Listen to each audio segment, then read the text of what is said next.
Clay muôn đắp Cất trạch ma Mạ mừng lần xa Rút cửa plốt tua Có Clay và lách chăng cơ Jehovah gang Jehovah Điên cơ nga cơ Clay cầu blue Mữ bé cơ Clay cầu Crow tàu Câu lệ nần ai tìa câu Tục mữ sập cầu ur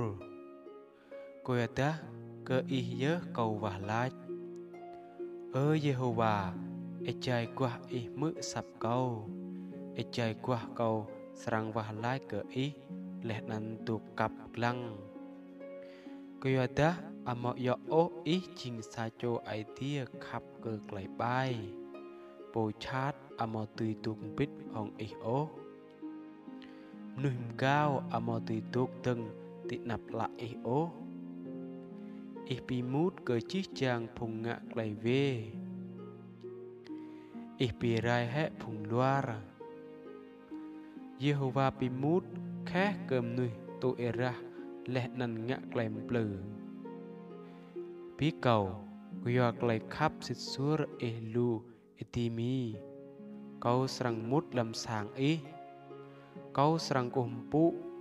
Và sang giang tôi chắc ý hồng lại hủy bú Jehovah tắt ba câu làm lại các bạn nô ý Quyà phùng rò câu ngạ bị các bạn lan ý tị nạp câu Quyà đá mốc lại xịt xua làm bằng cây tị nhu ố Ai tìa tị nhu có nông chăng bì rai Đọc tị nhu chinh xa bồ sát quải lẽ Lẽ năn là tị nhu blú lại chào má ai tìa Bray tì nhu clam clay sọ tì nhu Bray clay tì nhu rong chai bị lệ tì nhu bồ Suốt tì nhu của yo clay sọ tì nhu lưu snack Của yo ta tì nhu bị cái tân lá hồng ý Bịa ta bray chí chang phùng đáp lâm ý tục ác Bray tì nhu muôn hồng clay hất nà nào lẽ nằn bre im gang tì nhu